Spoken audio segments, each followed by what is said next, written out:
اور ان کو اپنے کارکنوں کو متحرک رکھنا ہے، موبلائز رکھنا ہے، اور کارکنوں کو تحریک کی طرف راغب کرنا ہے. تو اس کے لیے ضروری ہے کہ وہ جارحانہ انداز اپنائیں. اور بطور کرکٹ کے کپتان بھی آپ نے ہمیشہ دیکھا کہ انہوں نے ایز اے فاسٹ بالر بڑا جارحانہ انداز اپنائے رکھا، اور فیلڈنگ بھی بڑی جارحانہ رکھی. تو مجھے لگتا ہے کہ وہ ابھی بھی اپنا جارحانہ انداز اپنائے رکھے ہوئے ہیں. اور مگر اس کے اندر ایک نیا پہلو جو اب ہمیں دیکھنے کو مل رہا ہے تسلسل سے، وہ یہ ہے کہ وہ ذاتی طور پہ مجھے لگتا ہے ہرٹ ہوئے ہیں پرسنلی، اور ان کو دکھ ہے، ان کو غصہ ہے. خاص طور پہ جو بشرا بی بی کے ساتھ جو رویہ کا وہ بار بار ذکر کرتے ہیں، ان کے ساتھ جو کیا جا رہا ہے، پھر ان کے رشتہ داروں کے ساتھ جو کیا جا رہا ہے، جو بھتیجوں کا انہوں نے ذکر کیا، بھانجوں کا جو انہوں نے ذکر کیا، تو میرے خیال میں وہ پرسنلی ہرٹ ہیں. تو کل جو ملاقات کے لیے 4 گھنٹے کا وقت دیا گیا، تو مجھے نہیں لگتا کہ خان صاحب نے اس کو ایز اے فیور دیکھا ہے. خان صاحب نے اس کو ایز اے احسان نہیں دیکھا. خان صاحب نے اس کو دیکھا ہے کہ بھئی ملاقات کی جو اجازت ملی ہے تو اپرچونٹی کے طور پر، اپرچونٹی بھی ہے، اور جج کے آرڈر کی وجہ سے ملی ہے. ایک جج کے آرڈر سے اچھا ہوتا ہے کہ کم سے کم اس جج کو تھوڑا بہت ایکنالج کر لیتے کہ بھئی ٹرائل کورٹ کے جج تھے. لیکن اس سے یہ ہے کہ پھر تھوڑی سی اسے لیجٹمیسی مل جاتی ہے، اور خان صاحب اتنی آسانی سے ایسے لوگوں کو لیجٹمیسی دینے پہ راضی نہیں ہوتے. تو مجھے لگتا ہے کہ تھوڑا پرسنلی ہرٹ ہے. اور دوسرا اب جو ضمنی انتخابات ہیں، اب دیکھیں نا، ضمنی انتخابات میں ایک بڑا فیصلہ کیا ہے ان کی پارٹی نے کہ وہ ضمنی انتخابات میں حصہ نہیں لیں گے. تو اس کے لیے بھی ضروری ہے کہ خان صاحب اپنی جارحانہ ٹویٹس کے ذریعے غصہ عوام میں بھی پیدا کریں، اس کو برقرار رکھیں، تاکہ ضمنی انتخابات کے دن بڑی تعداد میں لوگ اپنے گھروں سے ووٹ ڈالنے کے لیے نکلیں. یہ وہی بات ہے جو کل بھی ہم نے بات کی تھی. تو میرے خیال میں وہ ایک غصہ جو ہے نا اپنے تحریک کے اندر اور نوجوانوں کے اندر برقرار رکھنے کے لیے یہ جارحانہ انداز جو ہے وہ بڑا ضروری ہے. مگر رائل میں ابھی بھی یہ سمجھتا ہوں کہ اب دونوں سائڈیں جو ہے نا وہ ایک دوسرے کی عادی ہو چکی. ہمیں یہ نہیں بھولنا چاہیے کہ یہ اب ایک نیو نارمل ہے. خان صاحب کی جو جارحانہ ٹویٹس ہیں یہ اب نیو نارمل ہے، جس میں وہ فیلڈ مارشل کا بار بار نام بھی لیتے ہیں، اور ان ٹویٹس میں بھی انہوں نے بار بار نام لیا. یہ نیو نارمل ہے. اور دوسری طرف سے مجھے لگتا ہے کہ خان صاحب بھی اب عادی ہوتے جا رہے ہیں کہ جو ان کی اور ان کی پارٹی کے ساتھ ہو رہا ہے وہ بھی نیو نارمل ہے. تو دونوں نے ایک پیرٹی رکھی ہوئی ہے، اور اب جو کچھ بھی ہوگا اسی نیو نارمل کے اندر ہی ہوگا. یعنی کوئی انڈرسٹینڈنگ بھی اگر ہوگی یا کوئی بات چیت بھی ہوگی تو اسی نیو نارمل کے ساتھ ہوگی. مگر یہ وہ گانا ہے جس کے سکیلز اب ہائی ہوں گے.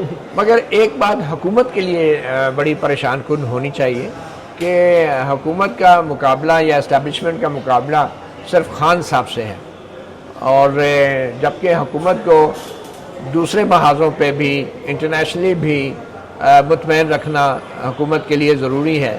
جیسے میں نے کل ذکر بھی کیا تھا کہ ایک تو وہ جی ایس پی پلس کا جو سینئر عہدیداران ہیں انہوں نے کہا ہے کہ انسانی حقوق کی صورتحال حوصلہ افزا نہیں ہے.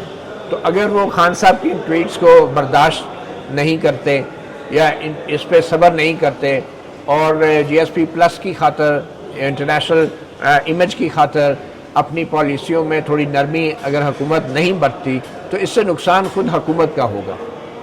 تو میرے خیال میں اب اس نیو نارمل کو تسلیم کرتے ہوئے حکومت کو مزید لچک دکھانی ہوگی. اور خاص طور پہ کل جو کچھ ہوا، دیکھیں کارکن اڈیالہ جیل کے باہر گئے، کوئی قیامت نہیں آ گئی، کوئی آفت نہیں آ گئی. وہ گئے، انہوں نے تھوڑی بہت نعرہ بازی کی اور واپس آ گئے. قیامت تو آ گئی ہے. اور پھر 4 گھنٹے پاکستان تحریک انصاف کے وہ لوگ جن کا مورال بڑا ڈاؤن تھا، جو گھروں سے باہر نکلنے سے پریشان تھے، کیونکہ آپ کو معلوم ہے یہاں 26 نومبر ہو چکا ہے، بہت کچھ ہو چکا ہے، ان کے لیے ایک بڑی اچھی ایک حوصلہ مند یہ ایکٹیویٹی تھی کل جو کارکنان وہاں پر پہنچے ہیں. تو یہ حکومت یا اسٹیبلشمنٹ کے تو فیور میں نہیں جاتا. نہیں دیکھیں، لیکن ان کو آنے بھی تو دیا گیا نا. اگر پولیس چاہتی تو پہلے کی طرح ڈنڈے مار کے ان کو اڈیالہ جیل کے قریب بھی نہ آنے دیتی. لیکن آج سماعت بھی مؤخر ہوگی، کل نہیں ڈالیں گے. شاید یہ آج جو سماعت مؤخر ہوئی ہے یہ شاید خان صاحب کی اس ٹویٹ کا رد عمل ہے. کیونکہ وہ ٹائم ابھی ہو رہا تھا ڈسکس کہ جب وکیل صاحب کو رات کو بتایا گیا تو اس سے پہلے سیاسی کمیٹی کا اعلامیہ نہیں آیا تھا، لیکن عمران خان صاحب کا ٹویٹ آ گیا. تو اب صورتحال یہ ہے کہ یہ اس کا رد عمل ضرور ہو سکتا ہے، لیکن اس سے کیا ثابت ہوگا؟ اس سے آپ یہ ثابت کر رہے ہیں کہ خان صاحب کی ٹویٹ کے رد عمل کے طور پہ عدالتیں بھی غصہ کرتی ہیں، عدالتیں بھی خان صاحب کے پیغامات کی بنیاد پہ آگے چلتی ہیں، عدالتیں بھی جو ہیں حکومت کے کنٹرول میں ہیں، ججز کا اپنا کوئی اختیار نہیں ہے. صرف اس لیے کہ خان صاحب نے کوئی سخت ٹویٹ کی ہے تو ان کو اب تاریخی آج کی ہیئرنگ جو ہے وہ منسوخ کر دی ہے. تو یہ ایک بڑا منفی اور نیگیٹو ایک قسم کا تاثر پوری دنیا کو آپ دے رہے ہیں، اور وہ خان صاحب کے اس خدشات کو، ان الزامات کو یہ چیز مزید تقویت دیتی ہے کہ یہ عدالتیں جو ہیں وہ آزاد نہیں ہیں۔ آپ نے یہ آخری پیراگراف میرے خیال میں اس ٹویٹ کا جو عمران خان صاحب نے لکھی تھی اس کا نہیں پڑھا تھا، جس میں وہ کہہ رہے ہیں کہ جب ڈکٹیٹرشپ آتی ہے ججز کو ساتھ ملا کے نظام پر قابض ہوتی ہے۔ اس وقت بے ضمیر ججز کی وجہ سے پاکستان میں قانون کی حکمرانی مکمل طور پہ ختم ہو چکی ہے۔ 26ویں یعنی ترمیم کے بعد عدلیہ بالکل ہی غلام بن چکی ہے۔ بے ضمیر ججز انسانی حقوق کی پامالی کے خلاف ایکشن نہیں لے رہے۔ اگر ہمارے ججز ضمیر کے ساتھ کام کرتے، پاکستان کے لوگوں کو انصاف دیتے، ان کو خوف ہوتا کہ یوم محشر اللہ کو حساب دینا ہے، تو یہ جو ظلم ہو رہا ہے یہ کبھی نہ ہوتا۔ اس ظلم و ناانصافی میں یہ بے ضمیر جج برابر کے مجرم ہیں۔ اب جو آج سماعت ملتوی ہوئی ہے، جو ٹرائل کورٹ کی کارروائی ملتوی ہوئی ہے، اس سے تو یہ الزامات ثابت ہوتے ہیں کہ یہ عدالتیں جو ہیں وہ ٹویٹیں پڑھ کے فیصلے کرتی ہیں، وہ سوشل میڈیا پڑھ کے، اخبار میں چھپے ہوئے سیاستدانوں کے، ملزمان کے بیانات پڑھ کے اپنی کارروائی کا تعین کرتی ہیں۔ اس سے تو یہ چیزیں ثابت ہو رہی ہیں۔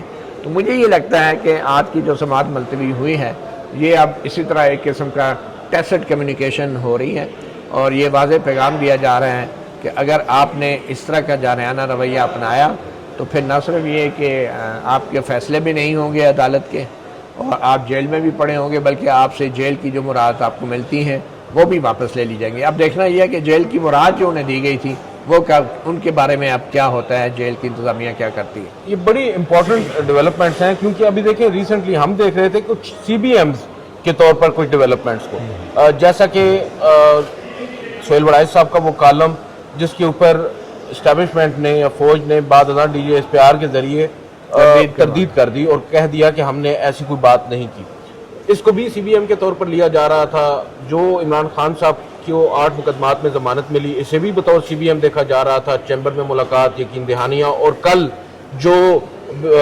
ملاقات 4 گھنٹے ہوئی تمام لوگوں کی جو وہاں پر پہنچے، اور پھر پاکستان تحریک انصاف کے کارکنان کو وہاں تک رسائی، یہ سب سی بی ایم کے طور پر لیا جا رہا تھا۔ کیا آپ سمجھتے ہیں کہ یہ ایک ٹیسٹر تھا جو حکومت ہماری جو موجودہ ریاستی مشینری ہے اس کی جانب سے چھوڑا گیا اور چیک کیا گیا کہ عمران خان صاحب اس پر کیسے ریئیکٹ کرتے ہیں، کیا وہ یہاں پر دانہ چکتے ہیں یا نہیں چکتے؟ اور اپیرنٹلی عمران خان صاحب نے تو مزید اوفینسو اپنا لہجہ اپنا لیا ہے اور دانہ چگنے سے انکار کر دیا ہے۔ اب آگے اینڈ گیم آپ کو کیا نظر آ رہی ہے؟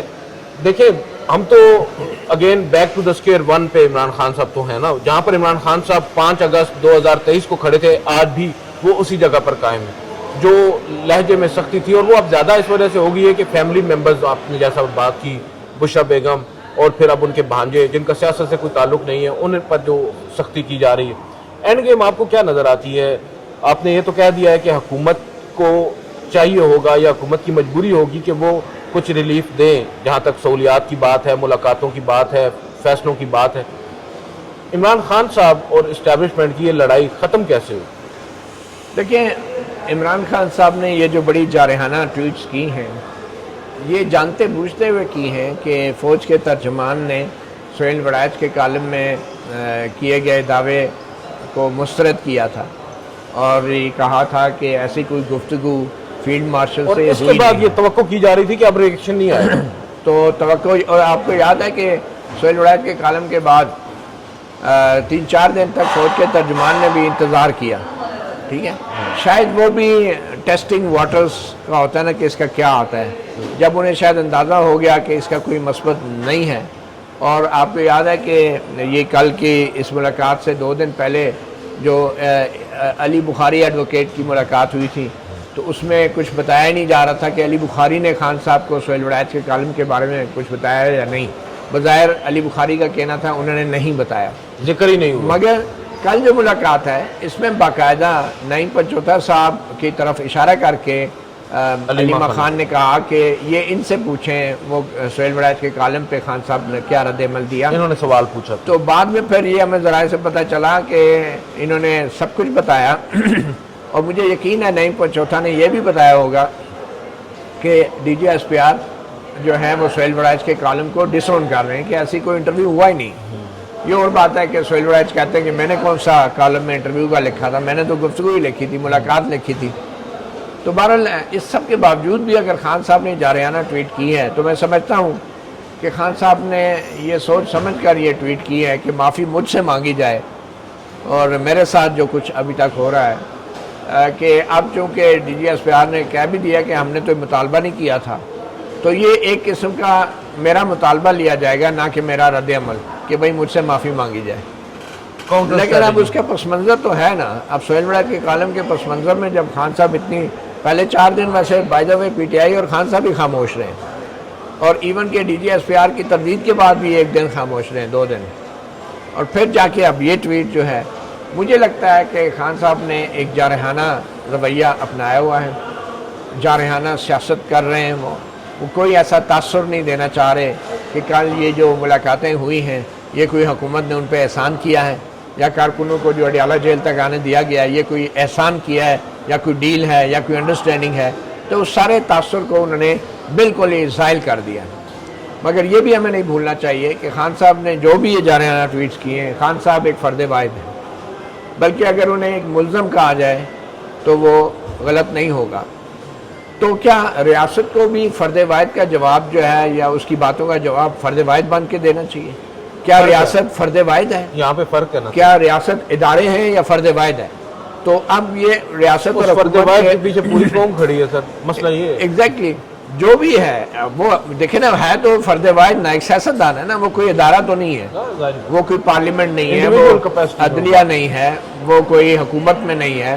تو اگر اس نے اپنے غصے کا اظہار کیا ہے، اور وہ بھی اس لیے کہ آپ اس کی فیملی ممبرز کے ساتھ جو آپ کا کنڈکٹ ہے، اس کی بیگم کے ساتھ، اس کے بھتیجوں کے ساتھ، رشتہ داروں کے ساتھ جو آپ کا کنڈکٹ ہے، وہ اس کے اوپر ریئیکٹ کر رہے ہیں، تو مجھے یہ بتائیں کہ کیا ریاست کو اور حکومت کو بھی عمران خان کی طرح جارحانہ رویہ اپنانا چاہیے؟ میں تو نہیں سمجھتا، کیونکہ ادارے ہوتے ہیں، ریاست فرد واحد نہیں ہوتی، ریاست ادارے ہوتے ہیں. ٹھیک ہے نا. ریاست وفاقی حکومت ہے، پارلیمنٹ ہے، عدلیہ ہے، اور کوئی ریاست نہیں ہے، باقی سب ماتحت ادارے ہیں. تو میں سمجھتا ہوں کہ حکومت کو ابھی بھی اس طرح کا رد عمل نہیں دینا چاہیے کہ آج جیسے ہم سن رہے ہیں کہ ٹرائل کورٹ کی کارروائی جو ہے وہ منسوخ کر دی گئی ہے، اب پتہ نہیں مزید جو مراد کل تک دی گئی تھی ان کا وہ کیا ہوگا. تو پھر بھی میں سمجھتا ہوں کہ ریاست کو بڑا دل کا فراخ دلی کا مظاہرہ کرنا چاہیے. ہو سکتا ہے عمران خان صاحب کو اب ڈان دے کر اور لے کر ان کو جنگ اخبار دے دیا جائے. ہاں یہ بھی ہو سکتا ہے. لیکن اس میں ایک اور چیز بڑی امپورٹنٹ ہے نا، کہ اب جو عمران خان صاحب کی حکمت عملی نظر آ رہی ہے وہ تو یہ آ رہی ہے کہ پارلیمان سے بھی وہ باہر آ رہے ہیں. ابھی انیشلی تو انہوں نے قائمہ کمیٹی سے باہر آنے کا فیصلہ کیا، اور آج اس پر عمل درآمد بھی آلموسٹ ہو گیا، اور اس کے بعد ہم دیکھ رہے ہیں ضمنی انتخابات میں بھی حصہ نہ لینے کا فیصلہ ہو چکا ہے. اب اگلا مرحلہ، ابھی ہمارے دوست حیدر شیرازی صاحب جیو پہ وہ خبر دے رہے تھے کہ جوڈیشل کمیشن سے بھی باہر آنے کا فیصلہ ہو گیا ہے، لیکن اطلاعات یہ ہیں کہ ابھی یہ فیصلہ شاید نیکسٹ سٹیج پر کیا جائے گا، لیکن یہ فیصلہ بھی ہوگا. تو کیا عمران خان صاحب اب سسٹم کے اندر رہنا نہیں چاہ رہے اور یہ سسٹم کو ایکسپوز کرنا چاہ رہے ہیں؟ کیونکہ ضمنی انتخابات کی جو پالیسی ہے وہ تو بڑی ہمیں نظر آتی ہے کہ کامیاب بھی ہو سکتی ہے جب ٹرن آؤٹ ہی نہیں ہوگا، اور یہ حکومت اس کی جو آپ کہہ سکتے ہیں کریڈیبلٹی ہے وہ اپنے آپ ختم ہو جائے گی جتنی بھی ہے. جب آپ انتخابات میں ایک سب سے بڑی سیاسی جماعت حصہ نہیں لے گی، اور جو وہ دعویٰ کرتے ہیں بڑی تعداد میں لوگ ان کے ساتھ آتے ہیں، اگر وہ لوگ گھروں سے ہی باہر نہ نکلیں، چند لوگ اگر ووٹ دینے، ضمنی انتخابات میں ویسے بھی ٹرن آؤٹ کم ہوتا ہے، تو یہ پوری دنیا میں بڑا ایک نیگیٹو پیغام تو جائے گا. میرے خیال میں ضمنی انتخابات تو مجھے لگتا ہے کہ الیکشن کمیشن کو مختلف وجوہات کی بنا پہ منسوخ کرنے پڑیں گے، چاہے آپ اسے جو موسمیاتی صورتحال یا ایمرجنسی کہہ لیں، چاہے آپ اسے امن و امان کی صورتحال کہہ لیں. عام انتخابات جہاں پر منسوخ ہو گئے، وہ دو قومی اسمبلیوں کے حلقے ہیں، ایک صوبائی اسمبلی کا حلقہ ہے، باقی جو بھی ہیں. مجھے لگتا ہے کہ ضمنی انتخابات نہ کرانے میں حکومت کی تھوڑی بہت جو فیس سیونگ ہو جائے گی. سیلاب بھی ہے نا، سیلاب بھی اور جو بھی ہیں. دوسری بات یہ ہے کہ جو خان صاحب اب اسٹینڈنگ کمیٹیوں سے اپنے اراکین اسمبلی کو نکال رہے ہیں، تو یہ ایک سٹیپ وائز ایک قسم کا میسج ہے حکومت کو، طاقتور اداروں کو، کہ پھر یہ ہم اس طرف جا رہے ہیں، آپ کے پاس سوچنے کا وقت ہے، لیکن ہم نے اپنا شیڈول بنا لیا ہے. اب دیکھیں نا، جو 9 مئی کے 8 مقدمات میں سپریم کورٹ سے ضمانت ہوئی ہے، اس کے بعد ایک رہ گیا ہے وہ القادر ٹرسٹ کیس اسلام آباد ہائی کورٹ میں، اس کی سزا کی معطلی. اب اگر اس میں سزا معطل ہو جاتی ہے تو باقی چند چھوٹے موٹے کیسز ہیں ان کا کوئی فارمیلٹی رہے گی. تو مجھے لگتا ہے خان صاحب باہر بھی آ سکتے ہیں. اور یہ بہت بڑا نقصان ہے. یہ خان صاحب کی آزادی کا مسئلہ نہیں ہے, ان کی کوئی ذاتی آزادی کا مسئلہ نہیں ہے. یہ مسئلہ ایک سیاسی جماعت کے ایک سربراہ کا ہے جس کے اپنی پارٹی سے رابطے کاٹ دیے گئے اور وہ پارٹی کو بطور پارٹی چلا نہیں پا رہا, اور انتہائی بے شرمی کے ساتھ جو ان کے سیاسی مخالفین حکومت میں بیٹھے ہیں وہ آئے روز عمران خان کی سیاست پہ تبصرے کرتے ہیں. بڑے بڑے سیاسی تبصرہ نگار اور تجزیہ کار, بلکہ ہمارے کچھ صحافی اینکر حضرات بھی ہیں جو بڑے مزے سے کہتے ہیں کہ خان صاحب کی پارٹی جو ہے وہ انتشار کا شکار ہے, تتر بتر ہے, اختلافات ہیں, گروہ بندی ہے. کبھی شیر افضل مروت کو کوئی اینکر بٹھا لیتا ہے, کبھی فواد چودھری کو بٹھا لیتا ہے, اور خان صاحب کی پارٹی کے اندر ایسی تیسی ہو رہی ہوتی ہے. لیکن ان کو شرم نہیں آتی کہ وہ پہلے یہ بات کریں کہ خان صاحب کی سیاست کے اوپر تو آپ تب اپنا تبصرے کریں نا کہ جب خان صاحب وہ باہر بنی گالا میں بیٹھے ہوں, روزانہ اپنی پارٹی لیڈر سے بات کر رہے ہوں, میڈیا کے ساتھ پریس ٹاک کر رہے ہوں, پھر اکھاڑے میں ہوتی ہے بات, اکھاڑے میں بات ہوتی ہے نا. آپ نے ایک بندے کو جیل میں بند کیا ہوا ہے اور باہر بیٹھ کے جو گدھ کی طرح ہم لوگ جو ہے نا جیسے زخمیوں پہ گدھ نہیں منڈلاتے اس طرح کے ہم تجزیہ کاری کرتے ہیں بیٹھ کے. وہ جیل میں پڑا ہوا بندہ اور اس کی سیاست پہ کہ بھئی یہ سیاست کیا ہے, حکمت عملی کیا ہے. کون سی سیاست, کون سی حکمت عملی؟ جب نواز شریف جیل میں تھا کون سی سیاست کر رہا تھا جیل کے اندر سے؟ کون سی حکمت عملی تھی؟ کیا سیاست جیل کے اندر سے ہو سکتی ہے؟ کیا نواز شریف اور مریم نواز اور آصف زرداری کو نہیں پتا؟ تو میں یہ سمجھتا ہوں کہ خان صاحب نے جو بھی ابھی یہ فیصلہ کیا ہے آہستہ آہستہ جو کلائمیکس کی طرف جانے کا, اس کا نیکسٹ سٹیپ یہی ہوگا جو آپ جس کی طرف اشارہ کر رہے ہیں کہ جوڈیشل کمیشن سے بھی یہ باہر نکلیں گے, ٹھیک ہے, اور اس کے بعد پھر یہ ہو سکتا ہے کہ اسمبلیوں سے بھی باہر نکلیں, پھر وہ عدالتوں کا بھی بائیکاٹ ہو سکتا ہے. میں آپ کو یہ بھی بتا دوں کہ اگر خان صاحب کے کیسز کا جلد ڈیسیژن نہیں ہوتا تو جو پی ٹی آئی کے تمام وکلا ہیں, بلکہ کچھ بار ایسوسیشنز بھی ہیں, وہ بھی ساتھ مل کے ایک بڑے پیمانے پہ عدالتوں کا بائیکاٹ کا آغاز بھی کر سکتی ہیں. وکلا تنظیموں کے اندر سے یہ رد عمل بھی آنا شروع ہو سکتا ہے. تو عدلیہ کے اوپر بھی ایک واضح پیغام ہے کہ آپ لوگ ایکشن نہیں لے رہے, اور جس کی وجہ سے نہیں لے رہے ہم ان کے خلاف بھی پھر اپنی تحریک کو مزید اس میں اضافہ کریں گے. تو وقت کے ساتھ ساتھ مجھے لگتا ہے یہ کلائمیکس کی طرف چیزیں جائیں گی, کیونکہ خان صاحب کو بھی پتہ ہے کہ وہ جو کہتے ہیں نا گرتی ہوئی دیوار کو ایک دھکا اور دو. جب اتنے سارے مقدمات کی دیوار گر گئی ہے تو آخری ایک دیوار جو رہ گئی ہے وہ خان صاحب, میں نے جیسے پہلے کہا, اپنی آزادی کے لیے نہیں, پارٹی کے پارٹی کو تحفظ کے لیے, پارٹی کو بچانے کے لیے ان کا باہر آنا بھی بہت ضروری ہے. بالکل آپ کی بات درست ہے. دیکھتے ہیں ایک چیز میں سمجھتا ہوں ہمیں بات کرنی چاہیے آپ سے, بلکہ میں جاننا چاہوں گا یہ جو چھوٹے صوبے بنانے کی باتیں ہو رہی ہیں, یہ کتنے صوبے بننے چاہیے اور یہ باتیں کیوں کی جا رہی ہیں آپ کے خیال میں؟ سر دیکھیں, کنٹرول اچھا ہو جاتا ہے, چھوٹے صوبے ہوں گے, چھوٹے یونٹس ہوں گے, اور بظاہر تو یہ دعویٰ کیا جا رہا ہے کہ اختیارات جو ہیں وہ جب پہنچیں گے اور کام ہوں گے لوگوں کے, جو مختلف چھوٹے چھوٹے پسماندہ علاقے ہیں جہاں تک لوگوں کی, جہاں کے لوگوں کی رسائی نہیں ہے, لاہور میں رسائی نہیں ہے, کراچی میں رسائی نہیں ہے, ان لوگوں کے لیے آسانی ہوگی. ادروائز یہ بھی کہا جاتا ہے کہ ہماری فوج کے لیے اس ملک پر حکمرانی بڑی آسان ہو جائے گی چھوٹے صوبوں کی وجہ سے. لیکن اس میں بھی ایک کیچ ہے. اب دیکھیں, نون لیگ ہو یا پاکستان پیپلز پارٹی ہو, اگر چھوٹے صوبے کے یہ حامی ہوتے تو کب کے بن چکے ہوتے. فوج تو ہماری چاہتی ہے چھوٹے صوبے بنے, لیکن یہ نہیں چاہتی جو بڑی سیاسی جماعتیں ہیں. ایک سیاسی جماعت ہے جو بڑی سیاسی جماعت ہے جو اس شاید منصوبے کے اوپر اسٹیبلشمنٹ کے ساتھ کھڑی ہو, اور وہ ہوگی پاکستان تحریک انصاف, کیونکہ وہ تواتر سے یہ بات کر رہے ہیں کہ چھوٹے صوبے ہونے چاہیے, یونٹس ہونے چاہیے, اور انہوں نے اپنے دور میں بھی یہ بات کی.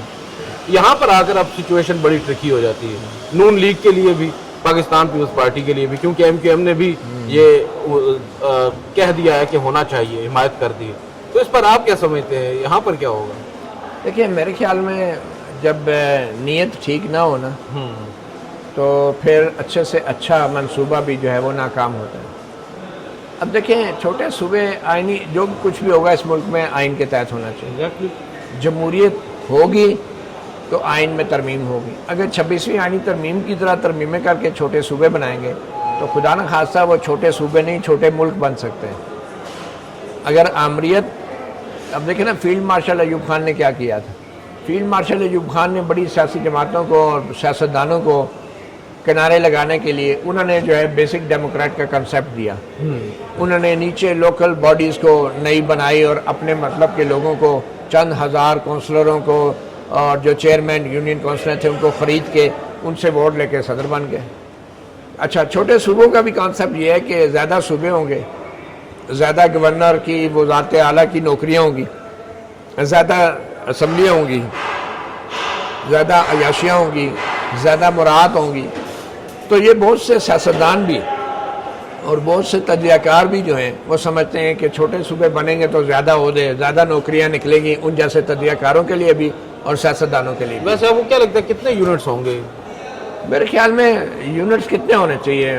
ہمیں تو یہ لگتا ہے کہ جتنے ہمارے ماشاءاللہ سے کور کمانڈر ہیں، اگر اتنے چھوٹے صوبے بنا دیے جائیں تو اور بھی آسانی ہو جائے گی، کیونکہ ابھی بھی ہم دیکھتے ہیں کہ جو کسی زمانے میں ہم نام لیتے تھے 12 کور، 10 کور، 11 کور، اب ہم نے نام لینا شروع کر دیا corps commander Peshawar, Karachi, corps commander Quetta, corps commander, مطلب ہم نے شہروں کو اس کور کے ساتھ اٹیچ کر دیا، حالانکہ ایسا ہونا نہیں چاہیے۔ تو میں یہ سمجھتا ہوں کہ یہ جتنے صوبے بنیں گے ان میں اگر جہاں جہاں کور کمانڈرز ہوں گے تو ظاہری بات ہے ان کا ایک کنٹرول ہوگا، ایک انفلوئنس ہوگا۔ تو مجھے تو یہ معاملات اسی طرف جاتے دکھائی دے رہے ہیں کہ بھئی یہ چھوٹے صوبے بنا کے زیادہ مراعات دے کے سیاستدانوں کو زیادہ راغب کر کے تو ان کو ساتھ ملا کے پورا سسٹم جو ہے، مگر یہ سسٹم آئینی طریقے سے اور جمہوری طریقے سے ہونا ناممکن ہے، ٹھیک ہے، اور اب کوئی مارشل لا لگے تو پھر یہ چھوٹے صوبے بن سکتے ہیں، ادروائز تو مجھے نہیں لگتا کہ چھوٹے صوبے اتنی آسانی سے بن سکتے ہیں۔ ہم جو ہیں ابھی 4 صوبوں کو نہیں سنبھال پا رہے، ان 4 صوبوں کو حق نہیں دیتے، NFC میں حق نہیں دیتے، ان کے جو ایریئرز ہیں ان کو نہیں دیتے، تو ہم 12، 13 یا 14 صوبوں کو کہاں سے الگ الگ ان کا NFC بنا کے جو ہے ان کا حق دیں گے۔ پھر آپ دیکھ لیں ہائی کورٹس بنے گی، ہر صوبے کی ایک ہائی کورٹ بنے گی، اس میں نئی نوکریاں نکلیں گی، بڑی تعداد میں وکلا اور ججز حضرات بھی شاید اس کو سپورٹ کرنا شروع ہو جائیں۔ تو جب بھی آمریت کے دور میں ڈیولوشن کی بات کی گئی ہے، اس کا مقصد صرف اور صرف یہ ہوتا ہے کہ آمریت کو اس کی جڑیں مضبوط کی جائیں اور زیادہ سے زیادہ لوگوں کو جو ہے مراعات کا فیسیلیٹیٹ کیا جائے، اکوموڈیٹ کیا جائے، ان کے لیے نوکریاں نکالی جائیں اور ان کو پروٹوکال دیے جائیں۔ تو بہت سارے لوگ جو ہیں ان چیزوں کے پیچھے اپنے نظریات اور سوچ اور فیصلوں کو بھی بدل لیتے ہیں۔ چلیں بہرحال دیکھتے ہیں کیا ہوتا ہے۔ آج کے ولاگ سے اتنا ہی، مجھے مسیح جان صاحب کو اجازت دیجیے، اللہ حافظ۔ اللہ حافظ۔